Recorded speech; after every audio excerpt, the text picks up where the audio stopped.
दामाद डकैत लिख करके कई जिलों में पोस्टर लगाए गए, उस पर क्या कहना है? ये कहाँ के थे जिनका पोस्टर लगाया? ये बीजेपी वाले बता सकते हैं कहाँ के थे वो। बीजेपी वालों का संपर्क बहुत अच्छा है सर। आपने शिक्षा उनका संपर्क बहुत अच्छा रहा है, लेकिन पोस्टर के बाद पोस्टर आ गया। उनकी फिल्म तो रिलीज होने से पहले फ्लॉप हो गई थी। रिलीज हुई, कई फिल्में रिलीज के बाद फ्लॉप होती। उत्तर प्रदेश में जो फिल्म बनी थी एक रिलीज से पहले ही फ्लॉप हो गई, और नया एक क्या बोले आपको किरदार आए हैं, नए तो नहीं वो पुराने हैं, धुआंधर। अगर मैं कहूं धुआंधर तो बहुत तो आप समझ रहे होंगे धुआंधर क्या है मामला। आपने वो बताना नहीं है, क्योंकि हर दिन उत्तर प्रदेश में गांजा पकड़ा जा रहा है, और मुझे तो ये लगता है कि नई ओटीटी सीरीज गांजागंज पे भी बनेगी। ये 27 के बाद सरकार आएगी तो बनाएंगे ओटीटी पे। कुछ लोग तैयारी पहले से ही कर रहे हैं, हो सकता है आप लोगों से भी संपर्क करें कि भाई थोड़ा हमें मसाला दीजिए, क्योंकि यहाँ के लोगों के पास स्क्रिप्ट लिखने का तरीका बहुत अच्छा है। अगर इनकाउंटर भी करने की कोई स्क्रिप्ट लिखनी हो तो यहाँ के कानपुर के लोग जानते हैं कि कौन अच्छी स्क्रिप्ट लिखता है। अखिलेश जी, बांग्लादेश में शिक्षा मित्रों पर भी आपने एक सवाल उठाया था उनकी मानदेय को लेके कि 9 साल उनको ठगा गया, उसके बाद जो है उनको लॉलीपॉप दे दिया सरकार ने। अगर लॉलीपॉप से भी अच्छा कोई शब्द हो तो बताओ, कोई और है शब्द?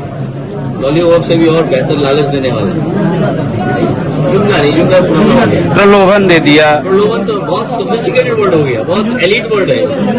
चूना चटा दिया। अरे कानपुर का कोई शब्द तो होगा, कानपुर का कोई शब्द नहीं है तुम्हारे पास? गोली दे दी। हाँ ठीक है ठीक है, गोली दे दी। मेरे कानपुर के साथियों की आवाज से आवाज मिलाते हुए शिक्षा मित्रों को गोली दे दी। कहाँ हम लोग 40,000 रुपए दे रहे थे, 22,000 का घाटा। कितने का घाटा हुआ भाई साहब? और हम आज भी कह रहे शिक्षा मित्रों को कि कोई भी न्याय दिला सकता है तो केवल समाजवादी लोग, और कोई सम्मान दिला सकता है, और जो और साथी हैं उनके साथ भी अन्याय नहीं होने देंगे, उनको भी सम्मान दिलाने का काम करेंगे। सर आप 24 में कमाल काट दिए गए हैं, 91 लाख। यूपी में इससे ज्यादा काटे जाएंगे, इसीलिए हम लोगों ने पीडीएफ प्रहरी बनाए हैं। और पीडीएफ प्रहरी का कमाल देखिए आप, एक व्यक्ति पकड़ा जो बीजेपी के लोग उससे वोट कटवा रहे थे। सोचो बीजेपी के लोग कितने कलाकार हैं, कितना डेमोक्रेटिक लोग हैं कि जिसको दस्तखत करना नहीं आता उससे दस्तखत करा रहे हैं। अब बीजेपी के लोगों ने दस्तखत ना करने वाले से दस्तखत करवाए नकली, और वोट कटवा दिए मुस्लिम लोगों के। वो बात खुल गई, लेकिन इलेक्शन कमीशन ने एक भी कार्रवाई नहीं करी। बताओ इलेक्शन कमीशन क्यों कार्रवाई नहीं की?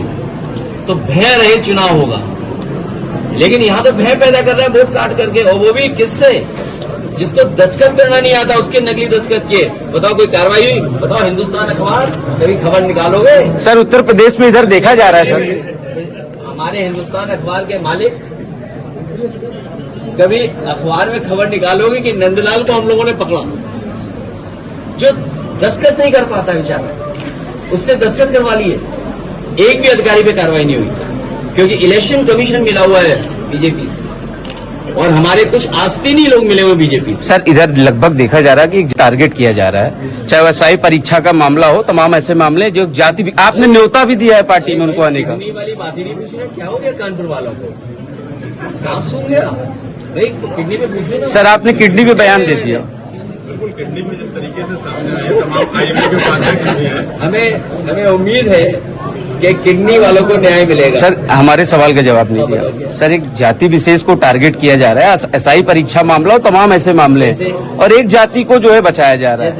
जैसे आप कहते हैं कि ब्रजेश सिंह को बचाते हैं, और ब्रजभूषण शरण सिंह तो उनकी बेटी तो आपकी पार्टी से टिकट मांग रही है, क्या टिकट देंगे? अच्छे सर देखिए, कुछ बातें जाने कहां से आती है क्या है, वो परिस्थितियां नहीं है, लेकिन हम जानते हैं कि रणनीति क्या बनानी है।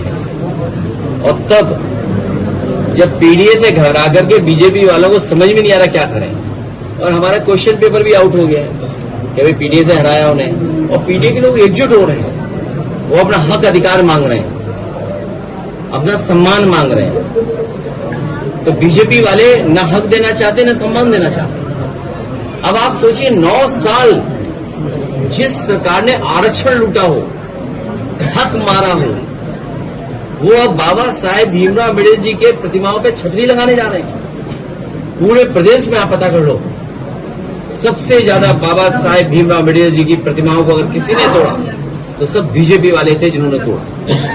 मायावती तो कहती है अखिलेश यादव दिखावा कर रहे हैं बाबा साहब का, उनको दलितों से प्रेम नहीं है। हमारे उनके संबंध 2019 में भी रहे, उनके समाज के लिए हम लोग लड़ रहे हैं और हम ही वो हैं जिन्होंने उनकी प्रतिमा लगवाई। उनके बाद किसी और ने प्रतिमा नहीं लगाई उनकी, हम ही ने प्रतिमा लगवाई थी जब एक मंच लेने उनकी प्रतिमा तोड़ दी। अगर मायावती आपसे गठबंधन करेंगी तो सर उनका खुला नहीं होता है सर? आपको हम वो बना देते हैं एससी मिश्रा जी, बात करें आप।